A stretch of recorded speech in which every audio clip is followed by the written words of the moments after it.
Healing is not about something that needs to be added in. Our bodies were designed perfectly. Healing is about allowing interferences with our bodies functioning in their perfect design, including natural regeneration. It allows removing the interferences so that our bodies can do what they're designed to do.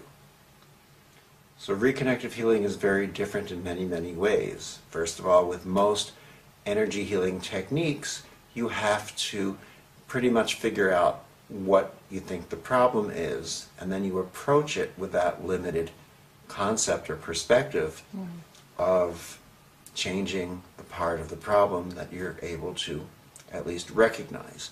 In essence, this is diagnosis. Now, a lot of them say it's not diagnosis, but if you determine what needs to be speeded up or what needs to be slowed down, you're diagnosing. If you're determining where there's an ache or where there's a pain, there's a diagnosis of form going on.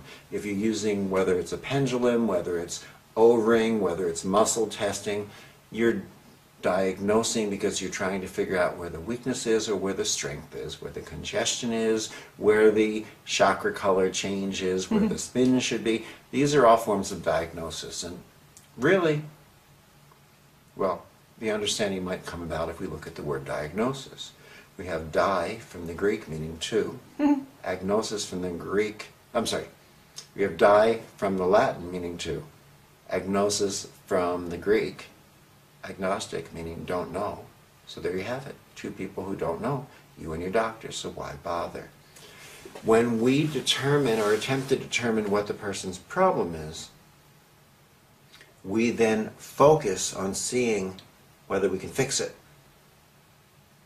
Even if we try to approach it from attempting to be a medical intuitive, what is the value of that information unless we can attempt to try to fix something? And that's what happens. But the higher level that we can rise to comes when we no longer attempt to direct the healing to bring about a certain type of a response.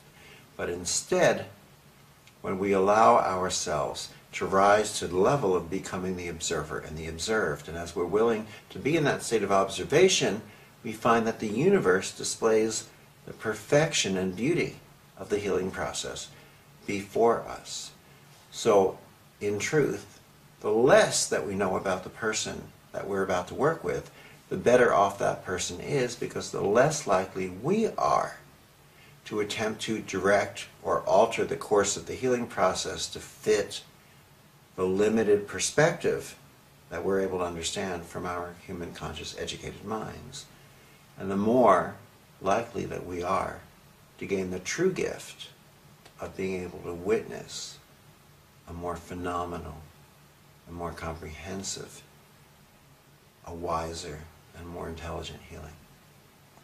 So it's really recognizing that there is an universal intelligence that is doing the work. That's the first step. The first step, the key step, is to recognize that there is a universal intelligence. Not just give it lip service, not just say it, but to recognize it and allow it to orchestrate. We've been taught the I, me approach to healing. It's not our fault, but it's the way we've been taught. This approach is what has given us healers who walk in and they say, well, the moment I walked into the room, I saw that the aura was out of balance. I saw that the chakras were spinning, some of them the wrong way. I saw that there was an area of congestion or density that needed to be removed. So I, using my very special techniques that only I learned from a master, and some of you might never learn it, I removed the red, I rebalanced the aura spins, I got rid of the density, made everything flow freely again. Aren't I wonderful? And maybe we don't always say, aren't I wonderful? And we probably don't say I, me so loudly and clearly, but maybe we should. Because once we do, we might begin to hear and see what we've actually been doing.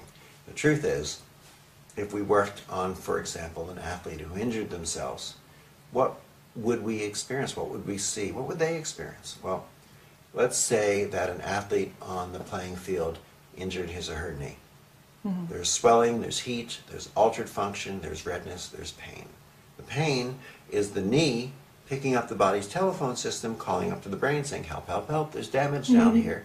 And the brain says, okay, got it handled.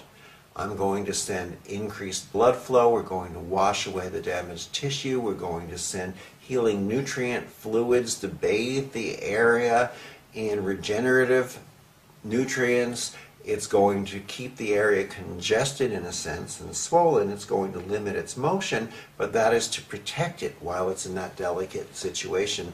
During the healing process, there will be color changes. You'll see red from the blood flow. You'll see the tissue go through various color changes during the healing process. There'll be temperature changes.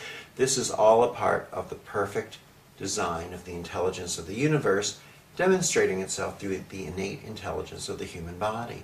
What would not be so intelligent would be to take that same athlete, throw him on a table in the back room, get some artificial electrical current such as ultrasound or a muscle stimulator, and short circuit the phone call so that the knee is hollering up to the brain, help, help, help, and the brain hears, so it hangs up the phone. Then we inject that athlete with anti-inflammatories, give them painkillers, and send them out in the field with a pain-free knee, but a knee that's not been healed. Maybe balancing on an ankle that's been pain-free for years, but not healed, and therefore we're not aware of the feedback system as it continues to further degenerate. And this process goes on, and we wonder why our athletes don't have a career after the age of 30. Now, if we're able to understand this concept, then the question that we need to ask ourselves includes, is the intelligence of the universe any less intelligent off of the body than it is on the body? In other words, when that healing practitioner comes in and rebalances the chakras to spin in the direction that they think that they should spin in, what makes them think that those shifts in balance are any less intelligent than the shifts or the redirections in the flow of the fluids going on in the body?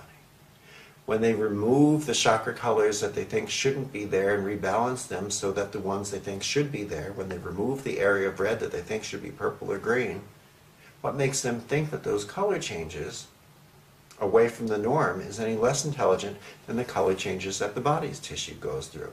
When they remove the areas of density, what makes them think that that increased density or congestion is any less intelligent than the swelling of the knee that's keeping it protected and bathed in the nutrient fluids? In other words, what that healer is really saying, and let's listen to it in a human voice. What they're saying is this: thanks a lot, God. It looks like you've done a pretty swell job with, most of the universe up until now, but you missed these spots. Let me fix them for you.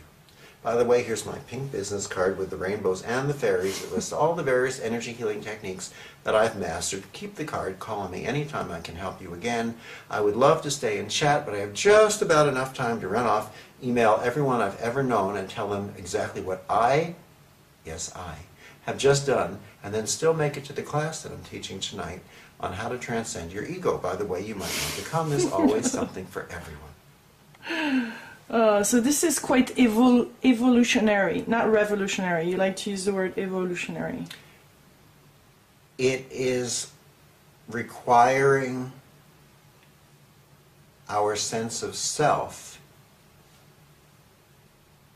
to open up. It is requiring us to rise above the ego of technique and the self-importance that comes when we say, I've mastered this healing technique, I'm going to list it. I'm a grandmaster here, I'm a grandmaster here. I've learned DNA 1 and DNA 2 and DNA 37 and advanced DNA work. You don't need all that.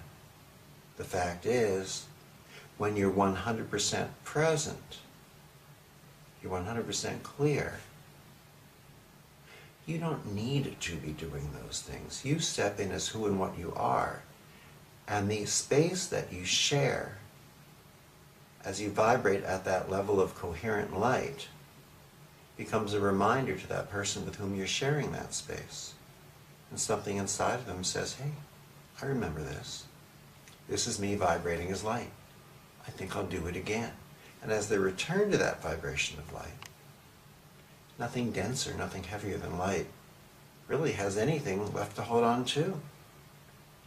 So it simply falls away, if appropriate, for that person at that point in time in their life. And healing really is just that simple.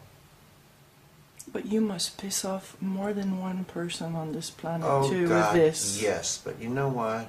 If all we did was make sure that we said nice things that made everyone feel good, how much change might we necessarily bring about? The fact is, every time we think we need to hold one hand here and one hand here and collapse a wavelength, we're being so self-important as if we know where that wavelength should collapse. Every time we think we need to bring in this color frequency, what? Do we understand the mind of God? If you do, I would love to meet you.